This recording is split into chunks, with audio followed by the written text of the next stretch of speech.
I have a statement up here. It says finding the mass percent composition and finding the empirical formula are inverse operations. I said that the fellow who was mining wanted the wustite because it had a higher percentage of iron. But how in the world did he know what he had in front of him to begin with? Well, because somebody went to the lab and did an analysis of it and then told him what it was. So, okay, one person's doing it one direction, the other person's looking the other way, depending on whether they're judging what it is or judging what they can get out of it, right? Okay, so here's an example using vitamin C, and we're going to do it in both directions. It says here what the molecular formula of vitamin C is: C6H8O6. What are the mass percentages of carbon, hydrogen, and oxygen? All right, well, let us start with that then.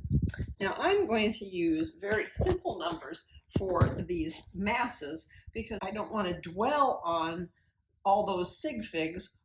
I don't want that to obscure the rest of the problem. So I'm simply going to say I'm working with C6H8O6, and I'm going to say that it is made out of 6 carbons, 8 hydrogens, and 6 oxygens. I'm going to say that carbon just weighs 12. That's really close to right. And the hydrogen weighs 1. That's also very close to right. And that oxygen weighs 16. I don't want to obscure things. That's why I'm doing that. Instead of having all those decimal points out there, making everybody crazy. And then when you add this up, you end up with 176 grams. Well, that's the molar mass, remember? So that's grams per mole. If we had 1 mole of this is what it would weigh. Oh, it asks here, what's the mass percentage? So for carbon, I'm going to take the 72 that was carbon over the total. And then, of course, I'll turn it into a percentage by multiplying by 100, and I will get that 40.9% by mass is carbon. Hydrogen, well, that's only 8 out of the 176. That would give us 4.55%, sticking to 3 sig figs. And the oxygen would be 96 out of the 176. 54 point, well, if I go ahead and put this 54. Now, altogether, if you add this up, this is 99.99%. It's not surprising that I am off a little bit because I did round these. So, okay, this is acceptable. Now let's talk about going the other way. Here's the setup for that. It says that the analytical laboratory said that whatever it was you gave them was 40.9% carbon, 4.58% hydrogen, and 54.5% oxygen. What are the atomic ratios for the elements present in the vitamin C? Because in general, they wouldn't have access to the numbers that I just did. They would just be starting with these numbers. All right, how do I make this easier? Well, I'm going to assume the sample is 100 grams. That will make things a lot easier because these are in percentages, right? So if these are in percentages and I multiply by 100 grams, I'm going to get rid of the percentages and I'll just be able to say, instead of 40.9%, I can say, you know what, that's grams.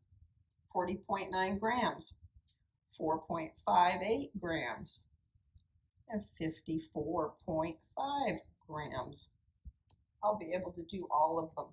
So there's the carbon, the hydrogen, and the oxygen.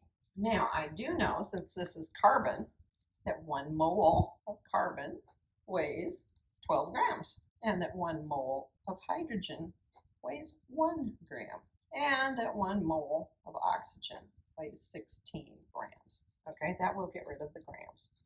When I do that, I'm going to get 3.408. This is not raising my confidence level. That is what? That's not a whole number. And of course, neither is this one or this one. So what am I going to do about this? Well, one thing I do notice is that these match. The process that I use here is to look at the numbers and find the smallest one. Well, okay, that's 3.408.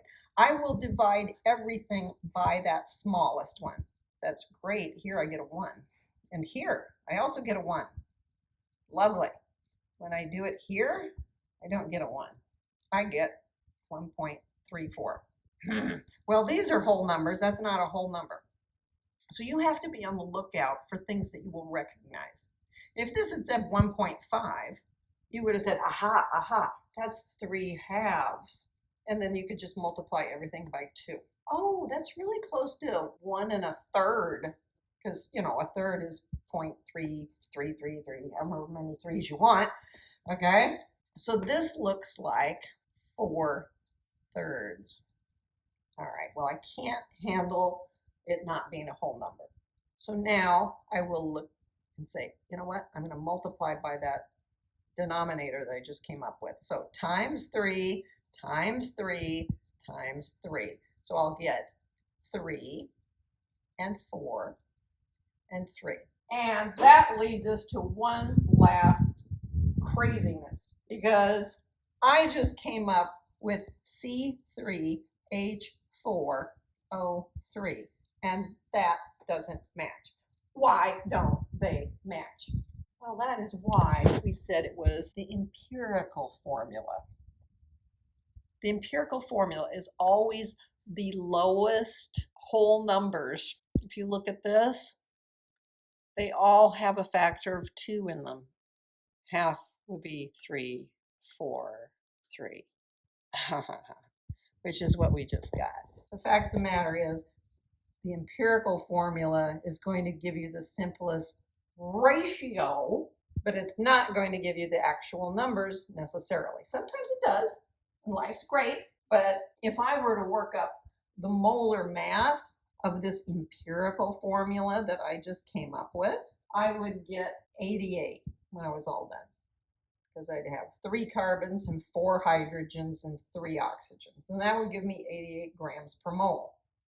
But if you go and you find out that it's vitamin C, then you would use this formula 686, and you would find out that molar mass was 176 grams per mole. Now, if somebody tells you what the molar mass is, and there are ways of figuring this out that do not involve what we are just doing, okay, then what you would do is you would take the formula that you just came up with, you'd figure out the molar mass, and then you'd say, what's the molar mass that I really should be getting?